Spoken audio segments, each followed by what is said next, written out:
Good afternoon, and welcome to another edition of Forever Young.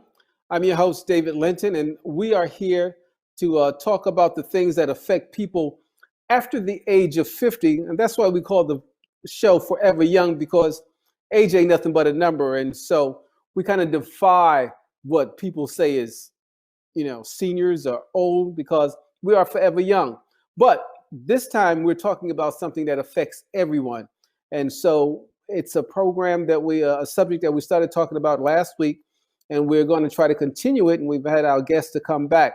But before we get to him, of course, we have to go to my lovely co-host. I'm such a lucky guy to have two lovely ladies to share this platform with me. Miss Jean Hendricks, and we call her beautiful because she's just that. Jean, welcome to the show. Yes, David. Thank you so much. As always, I am delighted to share this post with you. Back to you, David. And of course, she's in front of the camera, she's behind the camera, she's doing all the things that makes this show what it is. She, along with our other producer, Cammie, who's the one who we send us little notes and say, you got to get back on stage. But that is the one and only Dr. Sharon Mitchell. How you doing, Dr. Mitchell? Glad to be part of the show today. And Jean, what do you have for us today? David, I have one that's entitled simply VOTE with an exclamation mark, which says vote. If you think Congress is out of step with what the people desire today, let the candidates hear your voice. It's time to send them on their way. Vote. If the past 4 years have been a nightmare from which you want to awake, and much of what you value has been shot to hell, for goodness sake, vote. If honesty and integrity of a leader are important to you and you believe in checks and balances, then you know the right thing to do. Vote. If you want an American that has both jobs and heart, where the leaders' rhetoric doesn't tear the country apart. VOTE, vote. Back to you, David. So we're so delighted and so fortunate to have a gentleman who was here last week to be able to come back and impart some information with us. I'm talking about Pastor Lee May II, who's the former elected official in DeKalb County. He was elected first as commissioner in 2006. He served into that role, and then he was later appointed the interim chief executive officer of DeKalb by Governor Nathan Deal in 2013. He's a graduate of Emory University's Chandler School of Theology. He holds a master's degree in divinity, and he's an alumnus of the historic Clark Atlanta University with a degree in business. So when you take that political savvy and the ministry together, you know you've got a dynamic leader. And so we just want to, and he's a former small business owner. So we want to welcome Mr. Lee. Thank you so much for coming back today.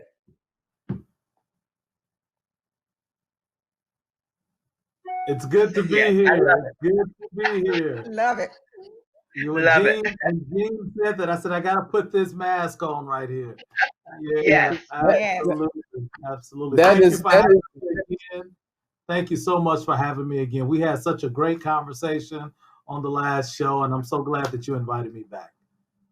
Yes, we really have to, because there's just so much that we can get into. And for those of you who did not see the show last week, and some of those of you who saw it but didn't get all the information, we're going to make sure we get it. One of the things about Pastor Lee is that he's the lead pastor of Transforming Faith Church, and he's also one of the pastors in the DeKalb Pastors Christian Alliance.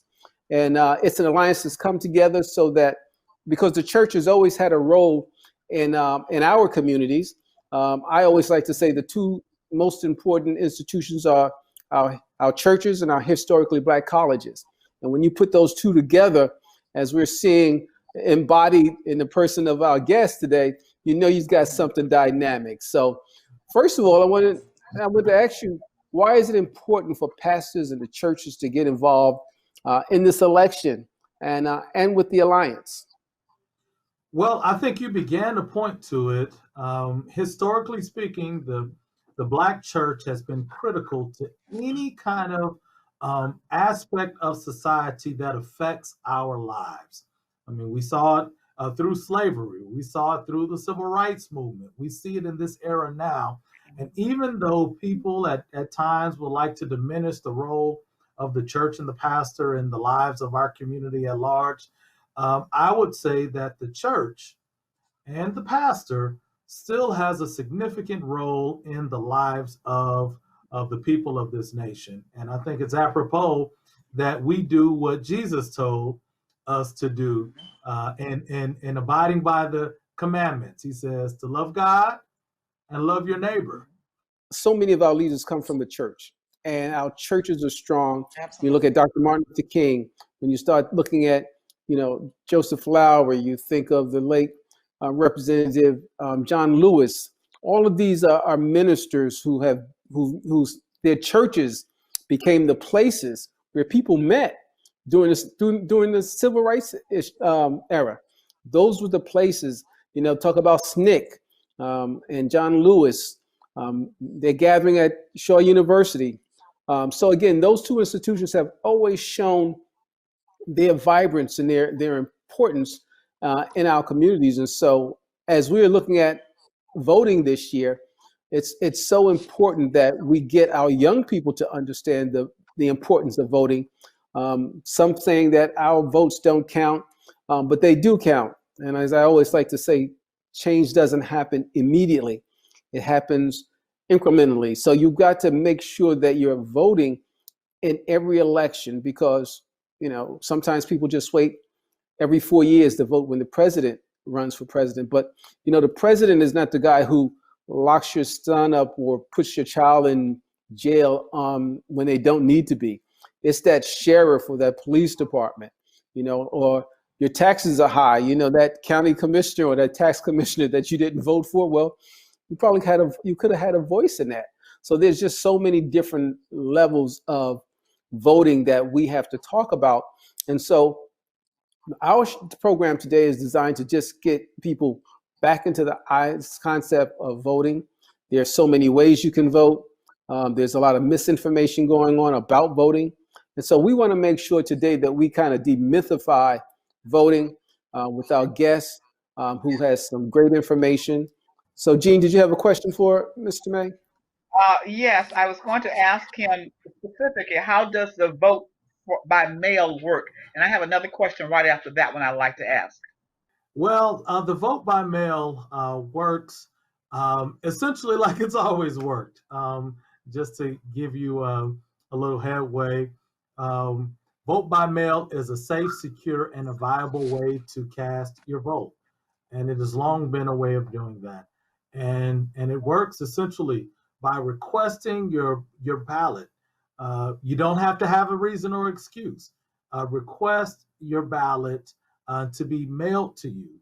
And then once you receive that ballot, you complete the ballot, and you can either mail it back through the United States Postal Service, or you can drop it off in a county-controlled absentee ballot drop box. And essentially that's it. Where are those drop boxes located? How will I know where to find one? The Cobb County, each election, they will post where those election boxes will be located. Because they're just now beginning to, you can begin to request your absentee ballot now, but they won't begin to mail off your absentee ballot until after September the 15th. And so it's at that point that they will begin to disseminate where those drop boxes will be located. And they will be disseminated throughout the county. During this past primary election, I believe there were about 9 drop boxes scattered throughout the county. I voted by mail this last election, and the particular drop box location that I voted was at Stonecrest City Hall. And so because I don't live far from there, I literally just drove there and put it in the county-controlled drop box. What I've been told by members of the elections board in DeKalb is that their goal is to have 20 plus drop boxes all throughout the county. Their goal is to have a drop box within a 2-mile radius of every voter in DeKalb County to make it easier. And they will post it. And when they post those locations, we will post on our website, DeKalbVotesTogether.com. That website is a way for people to participate in the campaign, to join the campaign, but it's also a way that people can get information, and it will always be evolving. We will always be adding information to the website so that people can get the latest and greatest information about this election and how they can best participate in the election, whether it's vote by mail, whether it's early vote, whether it's voting on election day, or whether it's protecting your vote to make sure that your vote was received and cast. Can you share with us your initiative, DeKalb Votes Together? What's involved in that initiative? Thank you. Thank you for the question. DeKalb Votes Together is a campaign that has been launched by the DeKalb Pastors Christian Alliance. That is an alliance of churches located in DeKalb County who have intentionally come together to make an impact on the citizens of DeKalb County as well as the county as a whole as well. And one of the ways that we're doing that is by participating in this election coming in November. Our overarching goal for the campaign for DeKalb Votes Together is to increase voter turnout for this November election. And the way that we will do it as an alliance is by promoting vote by mail as a viable option to participate in this November's election. We have 2 quantitative goals to the election. Number 1 is to get 50 churches located in DeKalb County to participate in this campaign. Quantitative goal number 2 is to get 25,000 registered DeKalb voters to pledge that they will vote by mail. And they can make that pledge on our website at DeKalbVotesTogether.com. DeKalbVotesTogether.com. They can make that pledge on our website, and when they make that pledge, we'll begin a relationship. We'll reach out, we'll email, we'll text, we'll send you reminders. Hey, have you requested your ballot yet? And if you have you received the ballot yet? And if you received it, have you completed it yet? And if you've completed it, have you mailed it or dropped it off? We want to be very intentional in promoting, but also helping to facilitate people's ability to vote by mail. And this campaign has 3 components to it: a voter education component, a voter mobilization component, and a voter protection component. That education is just to help people navigate the vote by mail process. Many people have never voted this way, and so we want to help them understand how you go about doing it. And then the voter mobilization is, once you've been educated, we want to spur you to action to actually vote by mail. Drop off your absentee ballot through the appropriate venue. And then the voter protection piece is, after you've been educated, after you've actually voted, we now want you to verify that your vote has been cast. And you can do that through the Secretary of State's website. And we want to help you. And if by chance you don't see that your vote has been received and cast, we want to help you to ensure that your vote has been received and cast. And that is the voter protection piece. And we're partnering with people to help us throughout that process. Now, Pastor May, it's excellent. I mean, because there's been so much confusion sprinkled trying to put a doubt on the vote by mail process. Of course, we hear about what's happening with the post office. So the vote by mail is important, but there is some time constraints that we have to be working with. You want to go into what those time constraints are? Yes. So let's start with the ultimate time constraint. Is November the 3rd. If you don't do anything by November the 3rd, you would have abdicated your right to vote. November the 3rd is the actual election. That's election day. But then working our way backwards, you can't participate in the election if you are not registered to vote. So the deadline to be able to vote in the November 3rd election, the deadline to register to vote is October the 5th. Now that's important, and I recommend all people just to check your status as a voter. Yes. I don't care if you voted every election since 1942. If you're not registered to vote, you never registered in Georgia. So say you lived in another state and now you live in Georgia, but you've never registered to vote in Georgia, you have to register to vote. Okay. If you've lost your voting privileges because you were incarcerated, you had a felony, now you in Georgia, after you've completely served your time in prison, you're off for probation, and there's no fines or etc. that is associated with your case. You are now eligible to vote again, but you have to register. And so I would recommend anyone who's in that position. You may have lived in another state that doesn't allow felons or felons to vote ever again, or you have to go through some process by submitting a letter of request, and you don't have to do any of that in Georgia. After you served your time, you're off for probation and parole, you can actually register to vote and vote. So check your status. October the 5th is that deadline. Now, in terms of our campaign, we have established some additional deadlines for us. October the 21st is when we will stop promoting the vote by mail initiative as an option to vote.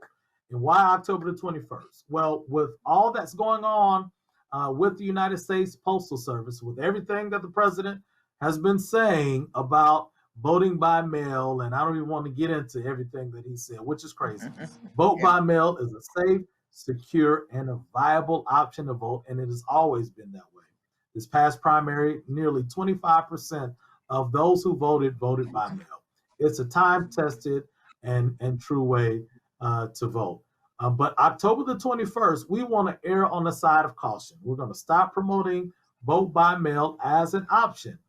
And then we're going to point people to then vote early. Now that's in person, but vote early between October the 21st and the end of early voting. And that is once that deadline hits of early voting, then of course we want to point people to election day. And so if you have not voted by mail, you've not voted early, then we want to point people to November the 3rd as the date that they go to the poll and vote.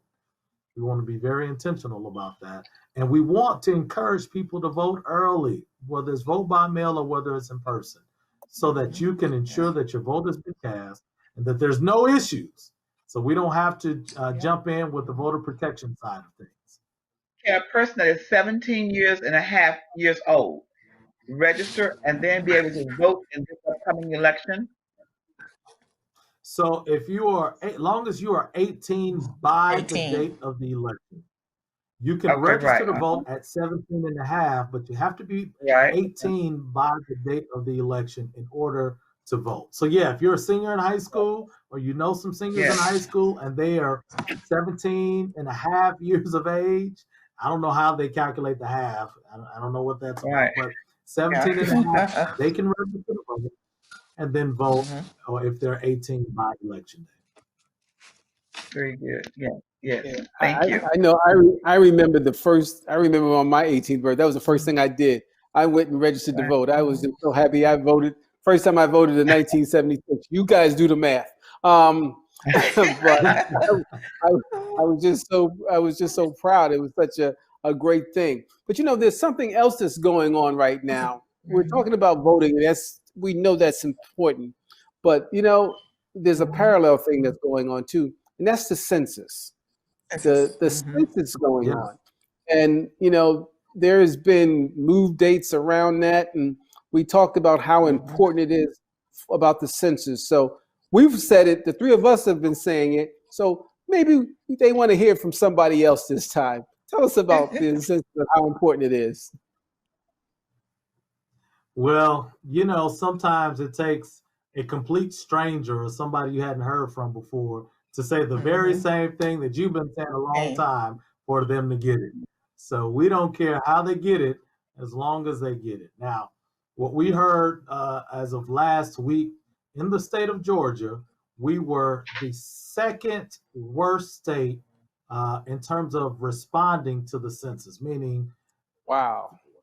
Wow. every other state but one has done a better job of their population of people responding to the Wow. census. And that's Was it a red state? because, yeah, it's just a terrible thing. And It is. why is this critical? Number one, our congressional delegation is connected to that.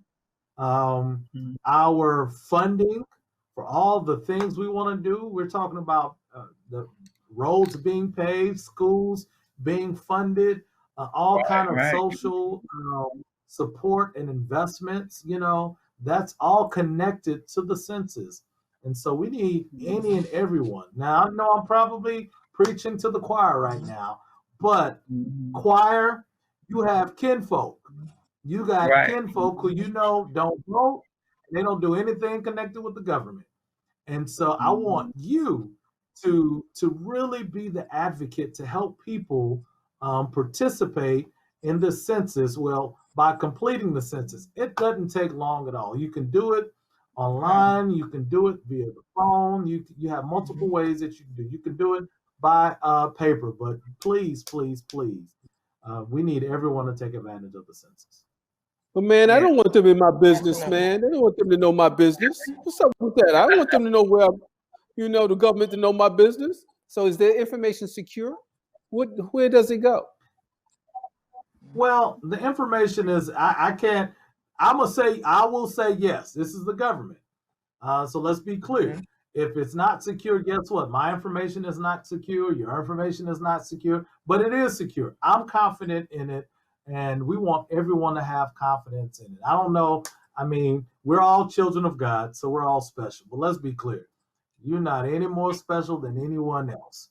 And so if you have millions and tens of millions, hundreds of millions of people who have taken advantage of this, you need to as well. The alliance that you guys have with the churches coming together and getting people involved. I mean, because your constituency is so large. And yes. Now, is this anything that's going? Have you talked to these churches outside of the state? I know they're national and Baptist relations. I don't know what your denomination is, but I know that they're national religious organizations, because we know what the evangelicals, which are the white counterparts, as if you will, they're doing. They're very active in the process. I'm just trying to figure out how are we doing it on this side, because there's this supposed to be this line of separation of church and state and religious. So how do you navigate that? Was that even not part of the discourse? Well, first of all, this is a nonpartisan campaign. We just truly believe that the more people come out and vote, the more people take advantage of this right that they have, we'll have better outcomes.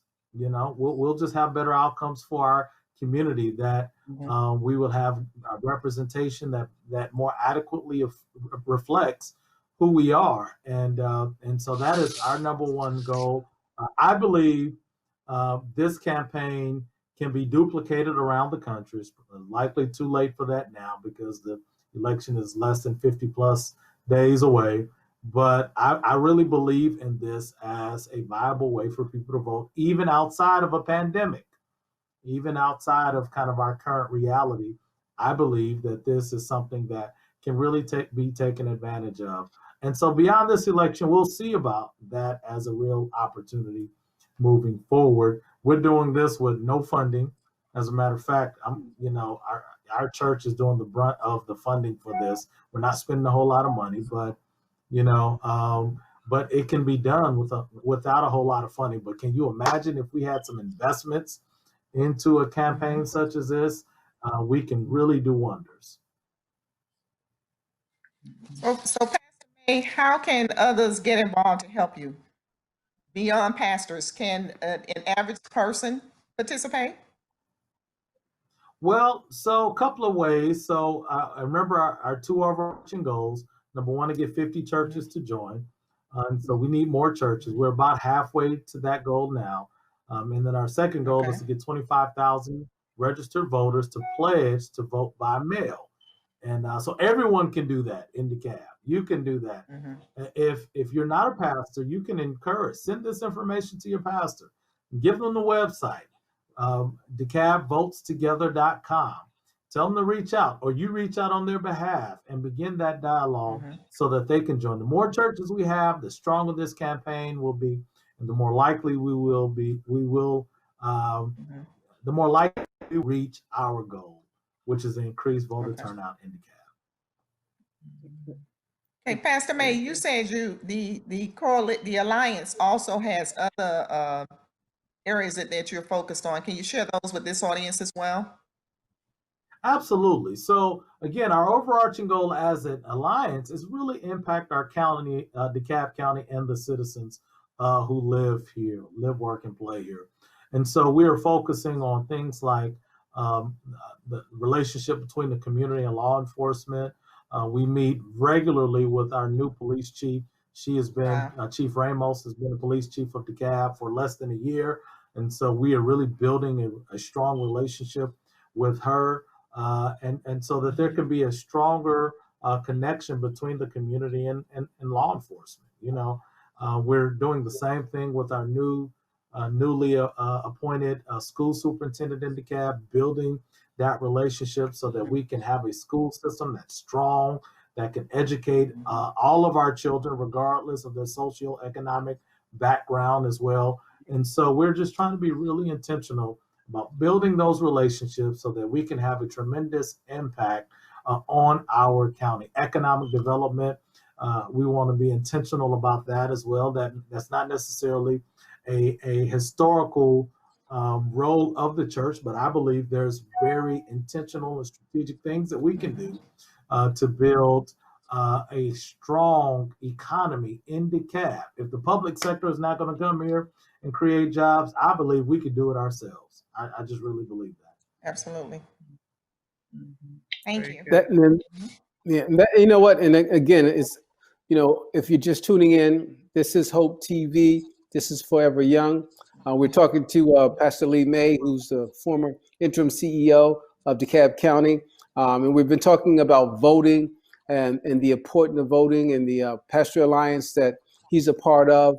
And so we know that this election is so vital, as we've been saying constantly, because it's important. And the key thing is getting people to understand that you can vote by mail, it's safe, but you can still go to the polls. Because I was talking to someone the other day, and it was like, man, I sure wish we could vote the way we used to. I'm like, what are you talking about? Yeah, I got to vote by mail. I can't. I said, yeah, you can still go if you want to. I just said, just wear a mask, take a chair, and your patience, So, we're trying to demystify these things because there's so many things that are being put out there to keep people and discourage people from going to the polls or to vote. And you said something very important about the drop boxes. And, I want to make sure that we say that, because if you don't want to put it in mail, you can put it in the drop boxes. And you want to give that again? Who would have that information? Absolutely. Every county, to some degree, has the ability to put forward absentee ballot drop boxes, and the state creates certain rules around that. Certain things like they have to have video footage of the drop box to make sure that that there's no shenanigans or anything like that. So in DeKalb, there's been a commitment. DeKalb Board of Elections has made a commitment to provide at least 20 plus drop boxes around the county.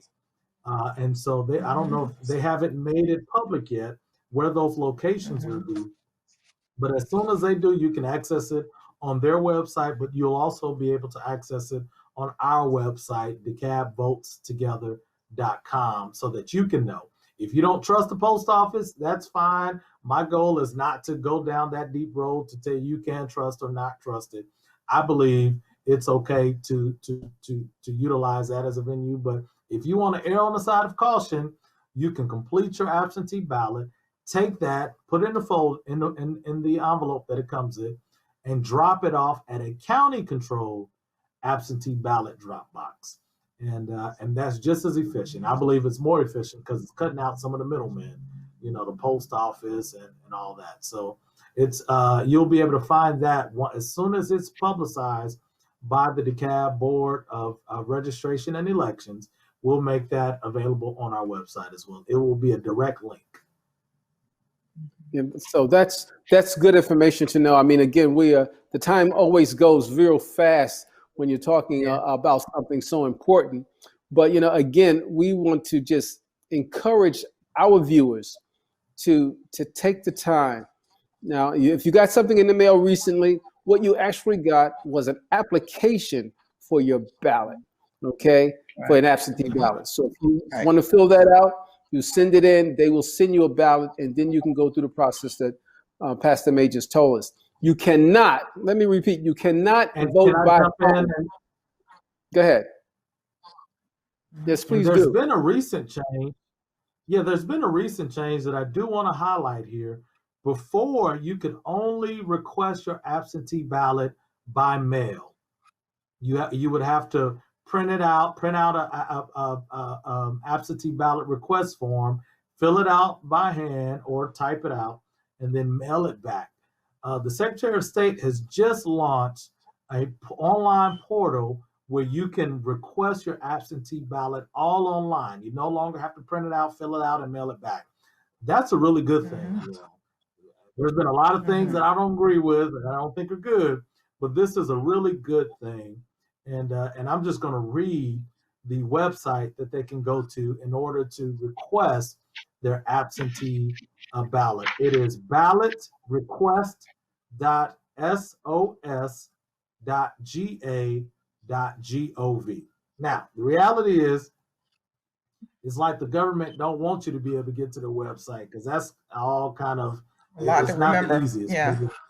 It's ballotrequest.sos.ga.gov. And you go there and it pops up immediately that you can complete your absentee ballot request there. That's a great thing. We want everyone to take advantage of that. Well, that's good information. There's so much information. As we wrap up, question or a parting word for our audience or for our guests? No, I think we have received a great deal of information. I think the biggest piece is Pastor May has made it clear. It is important for us to cast our votes for this election. We have no excuses. We have many ways to do it. The key right now is to activate. And if you're not certain, you got a resource in his organization, and we certainly will continue to convey that information to our audience as well. But it is imperative that this time around we do not stay home, that we cast our ballots. Yes. That is so true. Because when you stayed home and you saw the results, and we can change that. That's right. So again, I just want to say it. I don't know who you'll vote for, but I know a lot of people stayed home. So hey, but I just once again, Pastor May, I want to thank you so much. Yes. One, for coming here and being with us. I want to thank you for your service to DeKalb County and the citizens of DeKalb County. Yes. We want to thank you for that, and we also just want to say thank you for staying on the front lines. Because sometimes people will retreat, they get battle weary, but you continue to fight and take it to the proverbial next level, and we really appreciate that. So on behalf of Gene Hendricks, Sharon Mitchell, and our executive producers, we want to thank you, and we want to thank you at home for looking at this show and supporting everything that we're doing here at Hope TV. We got some great programs. We've just launched our website, hopetv.com, so you can go there and you can get a schedule of all the programs that we have on the network. You'll find something for everybody. And like we say, remember, stay forever young, because age ain't nothing but a number. Until next time, on behalf of Gene Hendricks and Sharon Mitchell and our guest, Dr. May, I'm David Sealinton. You take care and God bless. See you next time. God bless you. Bye.